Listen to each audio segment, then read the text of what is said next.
All right, welcome to The Explainer. Today we're going to break down the essential advice from some of the top Arabic-speaking YouTube experts and turn it into a clear roadmap for you. We're building the step-by-step guide that turns their hard-won experience into your future success.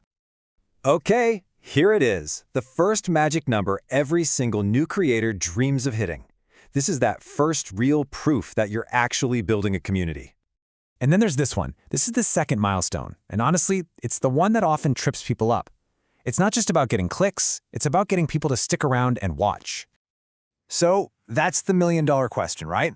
How do you actually conquer these numbers and maybe, just maybe, turn this passion project into a profession? Let's map out the route together. So before we even get into strategy, we've got to understand why these numbers even exist. They aren't just random targets YouTube picked out of a hat. They're a signal to you and to YouTube.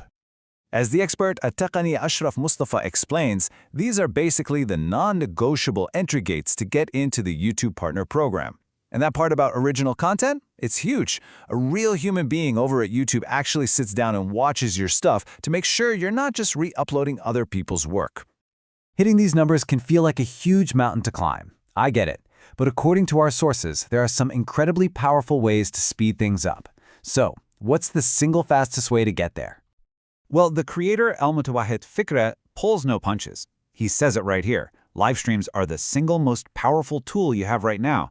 You know why? Because YouTube is pushing them like crazy in its algorithm and suggestions.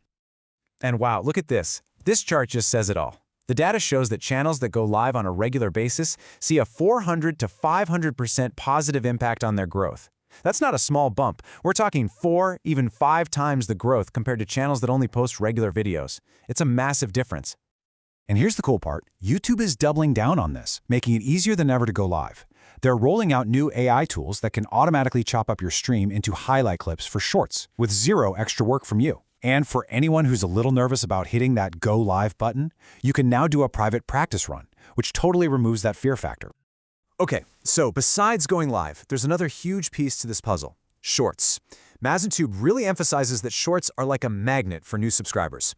His advice is super clear. Even if your main thing is long-form videos, you've got to be posting at least one short per week. Right now, they are simply the fastest way to get your channel discovered. So, you did it. You hit the numbers. That's awesome. Congratulations. But now what? How does the money actually go from YouTube's system into your bank account? Well, there's a very clear process, so let's walk through it, step by step. Okay, I know this looks like a lot of paperwork and hoops to jump through, but here's the good news as detailed by Al-Taqani Ashraf Mustafa. It's a one-time setup. Yeah, you got to do it all once, but after that, the whole process is automatic, every single month. But here's a secret that the top creators all know. AdSense? That's just the starting line. The really successful creators don't just depend on ads. They build multiple streams of income, all built on top of their YouTube channel.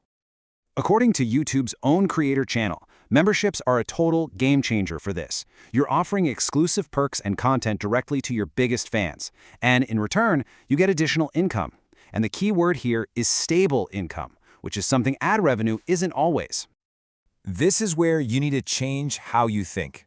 As creator Ahmed Mamdo highlights, you have to start seeing your channel as the center of a business, not just a place to get ad money. This is the real path to financial freedom. Your channel stops being just a video player and becomes the engine that drives your entire business. All right, listen up, because this next part might be the most important thing we talk about today: the pitfalls. Knowing what not to do is just as important as knowing what you should be doing. This quote from Al-Mutawahid Fikra, man, it's a tough pill to swallow, but it's so important. It's a reality check. If your channel just isn't growing, it's not bad luck. It means there's a flaw in your strategy. But the good news is you can find it and you can fix it. So, first up is the biggest mistake of all. You've got to ask yourself one simple question: who am I making this for? You have to be solving a problem for your audience, or entertaining them, or covering a topic they actually care about. A live stream of your cup of tea, as one creator put it, helps nobody but you. Next, you can't expect the audience to find you in a vacuum. You've got to go where they already are, especially when you're starting out. Making videos about trending topics in your niche is a guaranteed way to get discovered and put your channel on the map. And Al-Mutawahid Fikra really hammers this point home. You have to specialize. A channel about everything is really a channel about nothing. It's like a store that sells car tires, birthday cakes, and dog food. People just get confused and walk away. Find your niche and own it. And finally, let's talk about some of the sneaky technical stuff that can just kill your channel before it even starts. As sources like Omar Business and Ayman Safwat warn, don't take shortcuts like buying a channel. It could have hidden problems. And another big one, if you're starting a new channel, make sure you warm up the new email account by using it normally for a bit first.